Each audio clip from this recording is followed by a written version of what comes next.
رابعہ بصری رحمت اللہ علیہ کو دنیا سے گئے ہوئے 1200 سال ہو چکے ہیں، لیکن ان کا نام آج بھی زندہ ہے، رابعہ بصری۔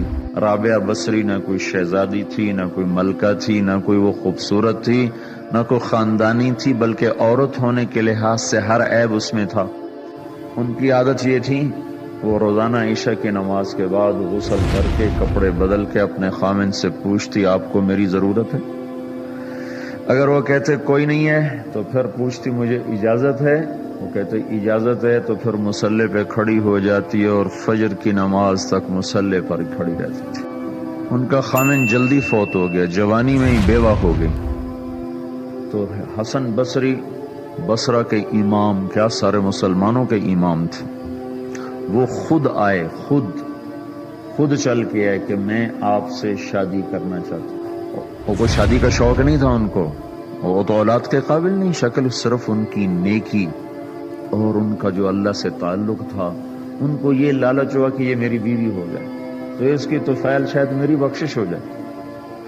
تو ان کے پاس آئے، کہنے لگے رابعہ میں آپ سے شادی کرنا چاہتا ہوں، خود پیغام لے کر آئے۔ تو انہوں نے فرمایا میری 4 باتوں کا جواب دے دو تو میں شادی کر لیتا۔ کہنے لگے کیا؟ کہ یہ بتاؤ میں جنتی ہوں کہ دوزخی ہوں؟ کہنے لگے یہ تو میں کچھ نہیں کہہ سکتا۔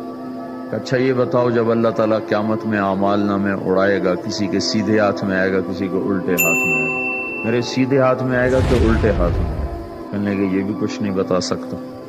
کہنے لگے اچھا یہ بتاؤ جب اللہ نیکیوں کو تولے گا، کسی کی نیکیاں بڑھ جائیں گی، کسی کے گناہ بڑھ جائیں گے، میرے گناہ زیادہ ہوں گے نیکیاں زیادہ ہوں گی؟ کہ یہ بھی نہیں بتا سکتا۔ کہ اچھا یہ بتاؤ جب لوگ پل صراط سے گزریں گے، کوئی پار نکل جائیں گے، کوئی نیچے گر جائیں گے، تو میں پار نکلوں گی کہ دوزخ میں گروں گی؟ کہنے لگے یہ بھی میں نہیں بتا سکتا۔ تو پھر فرمایا اچھا جاؤ مجھے تیاری کرنے دو، مجھے ان 4 باتوں کی تیاری کرنی ہے، میرے پاس شادی کے لیے وقت کوئی نہیں ہے۔ جو اللہ سے دوستی لگا لیتے ہیں اللہ دنیا ان کے لیے مسخر کر دیتے، اللہ دنیا ان کے پاؤں میں ڈال دیتے۔ تو جب ان کا انتقال ہوا، رات کو ان کا انتقال، تو اپنی خادمہ سے کہا بس 2-4 آدمی بلا کے مجھے جلدی سے دفن کر دو، کسی کو نہ بتاؤ، صبح لوگوں کو بتا دینا، اور مجھے کفن دینا میری وہ اس چادر میں جس میں تہجد پڑھا کرتی تھی۔ تو انہوں نے راتوں رات دفن کر کے صبح اعلان کیا، شور مچ گیا، ہائے کیوں بتایا، کیوں نہیں بتایا، کیوں؟ تو اگلی رات ان کی خادمہ نے ان کو خواب میں دیکھا، سبز لباس پہنا ہوا، حسن و جمال، سورج چہرے پہ چمک رہا۔ پوچھا آپ کے ساتھ کیا ہوا؟ کہا میرے اللہ نے میرے ساتھ بہت عمدہ معاملہ کیا۔ کہا آپ کی وہ چادر کہاں گئی جس میں آپ کو کفن دیا تھا؟ کہا وہ اللہ تعالیٰ نے اتار لی ہے اور مجھے جنت کا جوڑا پہنایا ہے، اور اس چادر کو اللہ نے سنبھال کے رکھا ہے، جب قیامت کے دن میری نیکیوں کو اللہ تولے گا تو اس چادر کو بھی اس میں تولے گا۔ انہوں نے پوچھا منکر نکیر کا کیا ہوا؟